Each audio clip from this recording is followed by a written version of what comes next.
नमस्कार, विपक्ष ऑलवेज बेदम देख रहे हैं आप। मैं हूं आपके साथ पूजा।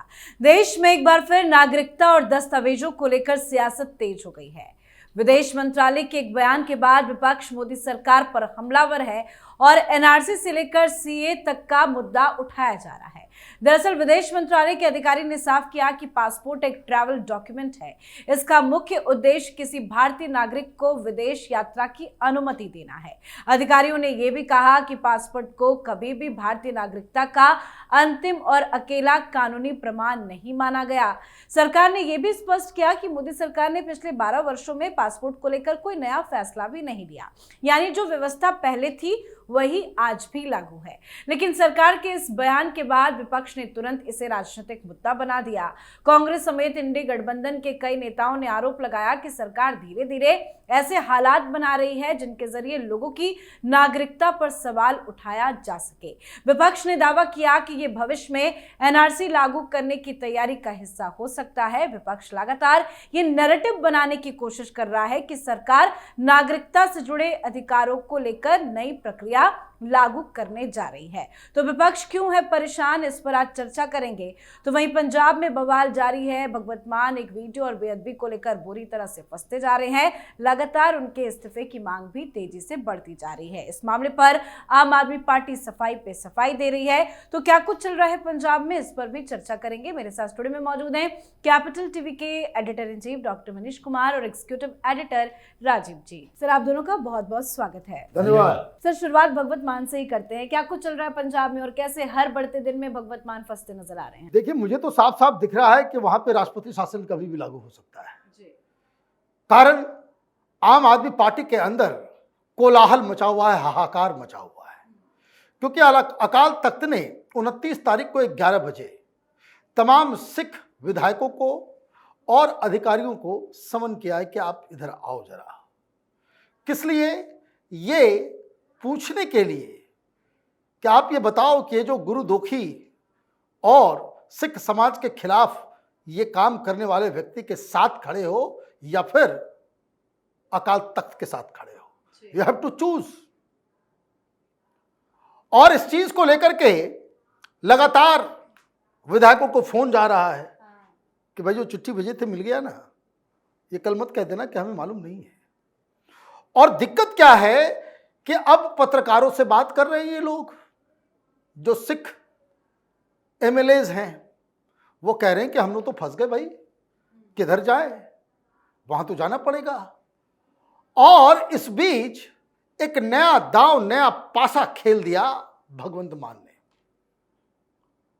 भगवंत मान ने कहा कि भाई देखिए, अकाल तख्त के सामने तो हम सिर झुकाते हैं, लेकिन वहां जाएंगे या नहीं जाएंगे ये विधानसभा की कमेटी तय करेगी। मतलब आप नहीं जाओगे, जाओगे तो फंसोगे, नहीं जाओगे तो फंसोगे। तो सवाल तो यही खड़ा हो जाएगा कि भाई 78 है शायद सिख सांसद, विधायक। अब वो ये कह रहे हैं कि हमारे लिए तो बड़ा मुश्किल हो जाएगा, क्योंकि हर जगह पोस्टर्स भी लग रहे हैं, हर जगह पोस्टर्स लग रहे हैं। कुछ जगह आम आदमी पार्टी ने फरीदकोट में वो जो अकाल तख्त की तरफ से दिया गया बयान था, जो फरमान था, वो जो पोस्टर्स वगैरह लगे हुए थे, उसको फाड़ने की भी खबर आई है। मतलब आम आदमी पार्टी, भगवंत मान सीधे सीधे वो लड़ाई के मूड में नजर आ रहे हैं अकाल तख्त के। ये तो लड़ लेंगे अपनी कुर्सी के लिए, आम आदमी पार्टी तो लड़ लेगी, लेकिन जो सिख समुदाय से आने वाले विधायक हैं उनका क्या होगा? तो ये बताया जा रहा है कि ये लोग सब के सब एक स्वर में ये लोग इस्तीफा दे देंगे। और जब इस्तीफा होगा तो फिर तो कॉन्स्टिट्यूशनल क्राइसिस क्रिएट होगा, और जब कॉन्स्टिट्यूशनल क्राइसिस क्रिएट होगा तो वहां पे राष्ट्रपति शासन के अलावा कोई दूसरा चारा नहीं। बिल्कुल, क्योंकि स्थिति परिस्थिति साफ ऐसी दिखाई दे रही है कि विधायक जो है वो भगवंत मान का साथ तो नहीं देंगे। विधायक टूटेंगे तो नो डाउट राष्ट्रपति शासन लगेगी। क्या कुछ तस्वीर निकलकर पंजाब से सामने आ रही है? देखिए, पंजाब में आम आदमी पार्टी की जितनी बैठकें हो रही है उसमें एक धड़ा तो सीधे तौर पर कह रहा है कि भगवंत मान को चेंज करो। अरविंद केजरीवाल और उसकी टीम जो पिछले दिनों अमन अरोड़ा भगवंत मान के खिलाफ थे, आजकल भगवंत मान के करीबी हो गए हैं, क्योंकि अरविंद केजरीवाल करीबी हो गया। पहले तो चल रही थी यही चालबाजी कि किसी तरीके से नेतृत्व परिवर्तन कर दिया जाए, यानी भगवंत मान को हटा देंगे, 1.5 साल चुनाव में है तो 1.5 साल में किसी और को स्थापित किया जा सकता है। लेकिन अभी इन लोगों को लगा अब तो भगवंत मान को सीएम का कैंडिडेट घोषित कर दिए हैं, इसके बाद अब क्या करेंगे। अमन अरोड़ा भी भगवंत मान के साथ इसलिए दिख रहा है क्योंकि केजरीवाल अपनी पूरी टीम के साथ डिफेंड करने में लगा हुआ है। और ऐसी स्थिति में जो मीटिंग में चर्चा हुई आम आदमी पार्टी की, वो बार बार यही कहा जा रहा है कि या तो चुनाव भूल जाओ या फिर भगवंत मान को रिप्लेस करो। चाहे 6 महीने का समय ही हो, लेकिन कोई भी नया चेहरा आएगा तो कम से कम दागदार भगवंत मान की तरह सिख कम्युनिटी के गुस्से का शिकार तो नहीं होना पड़ेगा। लेकिन अभी भी डिसीजन नहीं हो पा रहा। अब जैसा डॉक्टर साहब ने कहा, 29 तारीख को सिख विधायकों को बुलाया गया, कैबिनेट मिनिस्टर को ही बुलाया गया, स्पीकर को भी चिट्ठी लिखी गई है अकाल तख्त की तरफ से कि आप अपने कैबिनेट के लोगों में से सिख कैबिनेट मिनिस्टर को यहां भेजिए। तो ऐसी स्थिति में ये 29 तारीख की मीटिंग और वहां पर होने वाले आदेश और फैसले ये डिसाइड करेगा कि आगे अकाल तख्त आम आदमी पार्टी के खिलाफ या एसजीपीसी आम आदमी पार्टी के खिलाफ पूरे पंजाब में कैसे आंदोलन करती है। तो इसके बाद अभी तो स्थिति यही है कि पहले आम आदमी पार्टी के विधायक नाराज चल ही रहे थे और अब उनके पास एक आधार है कि अगर वो इस्तीफा देते हैं तो भी वहां पर चुनाव नहीं हो सकता। लेकिन अमन अरोड़ा ही क्यों, अरविंद केजरीवाल भी तो चाहेंगे कि भाई भगवंत मान को हटाओ, क्योंकि वो कभी भी किसी के साथ धोखा कर सकते हैं कुर्सी के लिए, वो खुद भी तो इस कुर्सी में बैठ सकते हैं। देखिए अभी स्थिति अजीब है, 6 महीने के बाद चुनाव होना है, अरविंद केजरीवाल अपनी वहां पर कुर्सी पर बैठ नहीं सकता, एंटी सिख सेंटीमेंट हो जाएगा। और अमन अरोड़ा को पहले से जो प्रदेश अध्यक्ष है वहां, अरविंद केजरीवाल कह रहा था कि किसी तरह से भगवंत मान को मना लो, लेकिन ये 1.5 साल पहले की बात थी। अब 6 महीना के अंदर अगर नेतृत्व परिवर्तन करता है, गुटबाजी बढ़ेगी और उसके बाद स्थापित नहीं हो पाएंगे, कैसे उसके चेहरे के नाम पर वोट ले आएंगे। और इनको डर लगता है कि जैसे चन्नी के कारण कांग्रेस पार्टी चली गई, इसी तरीके से नए नेतृत्व के कारण आम आदमी पार्टी भी चली जाएगी। तो अभी कंफ्यूजन चल रहा है, लेकिन अब उपचुनाव तो हो नहीं सकते। 1 साल के अंदर अगर कोई इस्तीफा होता है तो उसमें उपचुनाव नहीं कराए जाते, अब तो पूरी तरह से चुनाव ही कराए जाएंगे। तो आम आदमी पार्टी के विधायक ये भी सोच रहे हैं कि अगर अभी इस्तीफा भी देते हैं तो हमारी विधायकी नहीं जाएगी, हम वहां के विधायक बने रहेंगे केयर टेकर के तौर पर ही, क्योंकि वहां पर फिर से उपचुनाव नहीं होना है। तो इसमें जो राष्ट्रपति शासन की बात की जा रही है, इसी आधार पर अकाल तख्त की तरफ से, इसी आधार पर एसजीपीसी की तरफ से कहा जा रहा है कि अब गवर्नर का एक्शन होना चाहिए, गवर्नर इनसे सवाल पूछे कि ये क्या करने वाले हैं। मतलब राष्ट्रपति शासन लगता हुआ साफ साफ पंजाब में दिखाई दे रहा है। सर, विपक्षी पार्टियों की तरफ से एक और मुद्दा अभी जोर शोर से उठाया जा रहा है सरकार की तरफ से, जब से ये एक बार फिर से कहा गया कि पासपोर्ट एक ट्रैवल डॉक्यूमेंट है। अब इसमें सीए की बात कहां से आ रही है, एनआरसी की बात कहां से आ रही है, क्यों विपक्षी पार्टी इसको मुद्दा बना रही है? देखिए, बहुत मुझे तो अच्छा लग रहा है कि मुद्दा बनाया जा रहा है। पहली बार उनको समझ में आ रहा है कि क्या कर रही है मोदी सरकार। हाँ। इस बार इन लोगों ने सही ये जो डर और खौफ, ये ओवैसी, ये कांग्रेस पार्टी, ये तमाम जो सवाल कर रहे हैं, बिल्कुल सही कर रहे हैं। लेकिन दिक्कत क्या है कि पढ़ते लिखते नहीं है, संविधान को पॉकेट में लेकर के चलते हैं और कभी संविधान का पन्ना पलट के देखते नहीं है। मामला है भाई, सिटीजन कौन है? क्या पासपोर्ट रखने से आदमी सिटीजन हो जाएगा? तो पासपोर्ट रखने से सिटीजन हो जाएगा संविधान में तो नहीं लिखा हुआ है।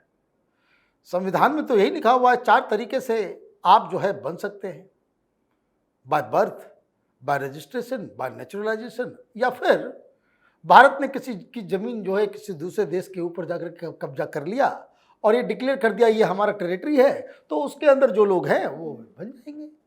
5वां कोई तरीका नहीं है। लेकिन खतरे बड़े हैं इसमें।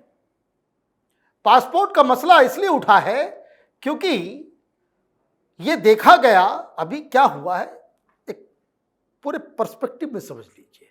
सरकार ने तय कर लिया है कि कम वाट में ये बांग्लादेशी, रोहिंग्या, घुसपैठिया, इलीगल माइग्रेंट जितने हैं, इनको किसी भी कीमत पे चिन्हित भी करेंगे, इनके पास पासपोर्ट भी होगा तो भी हम इसे मार के भगाएंगे। ये सरकार ने तय कर लिया है, सोच लिया है। अभी बात चल रही थी पंजाब की, चुनाव नवंबर में हो जाएगा। नवंबर तक में ये चुनाव इसलिए हो जाएगा क्योंकि फरवरी से सेंसस शुरू होने वाला है, और इस बार सेंसस में जो क्वेश्चनर्स वगैरह जो दिए गए हैं ना, उसमें ये भी पूछेगा कि आप दिल्ली में रह रहे हो, कहाँ के रहने वाले हो, पिताजी कहाँ के, पिताजी के पिताजी कहाँ के हैं, और उसका जो है वो सारा डाटा आ जाएगा। ये चीजें क्यों हो रही है? क्योंकि एसआईआर की प्रक्रिया में पश्चिम बंगाल में ये देखा गया कि बहुत सारे लोगों के पास आधार है। कैसे कपिल सिब्बल बोल रहे थे, आधार को बाकायदा एक्सेप्ट करना चाहिए, वो सिटीजन है। अच्छा, कोई भी बना ले 2000 रुपये में। पासपोर्ट में भी यही है, पासपोर्ट होने से कोई नागरिक नहीं हो जाता। मेरे पास पासपोर्ट नहीं है तो मैं नागरिक नहीं हो गया। आप नागरिक हैं तब आप पासपोर्ट बना सकते हैं, it is not other way round. ठीक, अभी हुआ ये कि ये मामला चला कि भाई इतने लोग फंस गए, ये नहीं है। इलेक्शन कमीशन ने कहा कि भाई हमारे पास तो ये नहीं है। तो क्या कपिल सिब्बल ने आर्गुमेंट दिया, इलेक्शन कमीशन होता कौन है नागरिकता तय करने वाला? ये तो गृह मंत्रालय तय करता है। बड़ी अच्छी बात कहती है आपने। तो गृह मंत्रालय अगर तय करेगा, यही सुप्रीम कोर्ट ने कहा कि भाई ऐसा है कि एसआईआर का सारा डाटा जो है भेज दो गृह मंत्रालय को। अब गृह मंत्रालय ने देखा तो वहां मालूम चल रहा है कि अरे इन लोगों के पास पासपोर्ट भी है फर्जी। मेरे पासपोर्ट वाले इलीगल माइग्रेंट। तो किसी से बयान दिलवाया गया कि भाई पासपोर्ट का भी मसला उठा दो। अब देखिए आर्गुमेंट आपने क्या दिया कि सिर्फ गृह मंत्रालय किसी की नागरिकता तय करने का अधिकार रखता है, इलेक्शन कमीशन नहीं रखता। तो भाई पासपोर्ट कौन इशू करता है? गृह मंत्रालय करता है। जब सुप्रीम कोर्ट ने कह दिया कि गृह मंत्रालय ही तय करेगा कि कोई सिटीजन है या नहीं है, तो इसका मतलब है कि पासपोर्ट तो विदेश मंत्रालय जारी करता है, तो उसके पास भी अधिकार नहीं। उसके द्वारा दिया गया कोई भी डॉक्यूमेंट जो है वो आपके सिटीजनशिप के होने का नहीं होने का वो अल्टीमेट प्रूफ नहीं है। तो ये बात क्लियर हो गई। अब कहां मिर्ची लगी है? मिर्ची वहां लगी है कि भारत की सरकार धीरे धीरे धीरे धीरे ये सेंसस का डाटा, भाई सेंसस में कुछ नहीं करेगा, वो ये कर लेगा, लेकिन डाटा तो आ जाएगा। जैसे एआई लगा करके इतने लाखों लाख फर्जीवाड़ा को पकड़ा गया, फिर तो ये सारा का सारा सेंसस के बाद यहां तक आपके पास कितना घर है, कहां से लाए, कहां से पैसा है, ये सारी चीजें फरवरी से कोहराम मचने वाला है। आप देखिएगा क्या बवाल कटेगा। तो सरकार के इंटेंशन को समझते हुए ये लोग अब एनआरसी कर रहे हैं। क्यों? क्योंकि उसका लॉजिकल कंक्लूजन यही है, कौन है सिटीजन ये तब मालूम चलेगा जब एनआरसी होगा। जब एनआरसी होगा कि जो सिटीजन्स रजिस्टर उसको कहते हैं, तो जो उस रजिस्टर में जाएगा वही सिटीजन कहलाएगा। इसके अलावा आप आधार तो कोई भी 6 महीना रह लो इस देश में, 180 डेज अगर कोई रहता है हिंदुस्तान में, कोई विदेशी भी है, वो आधार कार्ड बना सकता है। आप आधार बना लो, राशन कार्ड बना लो, ये बना लो, वो बना लो, कहीं घर खरीद लो और उसके बाद पासपोर्ट भी बनवा लो। ये पासपोर्ट वाले थोड़े ढूंढ के आते हैं कि भाई तुम्हारे दादा परदादा छरदादा कहाँ रहते थे। तो ये एक सही सिस्टम पे स्टोरी चल रही है, सरकार का इंटेंशन भी क्लियर है।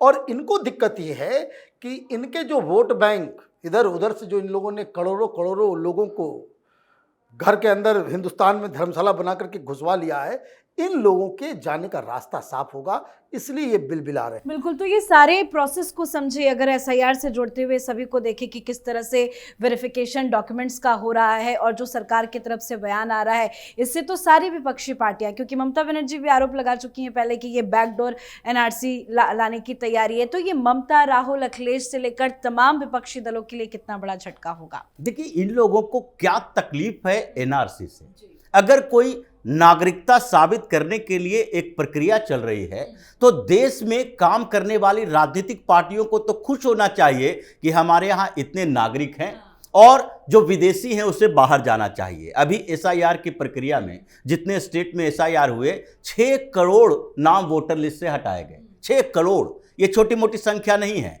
और उसमें से पश्चिम बंगाल में तो पता ही है कि उसमें से अवैध घुसपैठिए कितने हैं। 11,000 के करीब अवैध घुसपैठियों को तो इन लोगों ने पकड़ लिया है। अभी शुभेंदु अधिकारी के जो स्टेटमेंट आए थे और जिसमें रिपोर्ट दी गई थी कि अब तक हमने 11,000 आइडेंटिफाई कर लिए हैं और उसको भगा भी रहे हैं। तो अभी स्थिति ये हो गई है कि पासपोर्ट वाले असम से चले थे, पश्चिम बंगाल में पकड़े गए, और अब जो विदेश मंत्रालय ने नोटिफिकेशन जारी किया, बयान जारी किया, उससे ये लोगों को लगने लगा कि अब पासपोर्ट भी वैध डॉक्यूमेंट नहीं रहेगा। तो नहीं रहेगा तो सुप्रीम कोर्ट में चले जाओ, क्योंकि कोर्ट का फैसला तो स्पष्ट तरीके से है कि पासपोर्ट को हम नहीं मान सकते यहां के सिटीजनशिप राइट के तौर पर। 2013 में ये कांग्रेस यानी यूपीए की सरकार थी। बॉम्बे हाई कोर्ट ने सीधे तौर पर कहा था कि आप पासपोर्टधारी हैं, इसका मतलब ये नहीं है कि आप भारत के नागरिक हो सकते हैं, क्योंकि पासपोर्ट एक्ट 1967 के आधार पर होता है और ये सिटीजनशिप एक्ट 1955 के आधार पर चल रहा है। तो उस समय ये लीगल डॉक्यूमेंट्स के स्तर पर नहीं था। उसके पहले और उसके बाद कई ऐसे फैसले आए हैं जिसमें से जो भारत का नागरिक नहीं है उसे भी पासपोर्ट दिया गया। ये मद्रास हाई कोर्ट का आदेश था, जहां से वहां एक श्रीलंका का नागरिक यहां रेफ्यूजी कैंप में रह रहा था, बच्चे थे, वो जाने की तैयारी कर रहा था, लेकिन श्रीलंका का भी उसके पास पासपोर्ट नहीं। मद्रास हाई कोर्ट ने कहा कि इसे भारत का पासपोर्ट दिया जाना चाहिए, भले ही वह भारत का नागरिक हो या ना हो। ऐसी स्थिति में कैसे विदेश मंत्रालय ये मान ले कि जिसके पास पासपोर्ट है वो भारत का नागरिक हो सकता है? तो अभी एनआरसी की प्रक्रिया से लोग घबराए हैं, उसी तरीके से जैसे कि पहले ये एसआईआर से घबराए थे। और इनका पूरा फोकस है कि भारत से ये जो 2-3 करोड़ मुसलमानों को भगाया जाएगा तो इनके पूरे राजनीति का परसेप्शन ही बदलने वाला है। एक चीज और, क्या राहुल गांधी का जो नागरिकता विवाद चल रहा है वो उससे बच जाएंगे? देखिए, राहुल गांधी इस देश के नागरिक हैं या नहीं, ये तो उनको साबित करना पड़ेगा। पहले वो साबित करेंगी सोनिया गांधी, और सोनिया गांधी के बाद राहुल गांधी का नंबर आएगा। अभी अगर वो यूके के सिटीजनशिप बन गए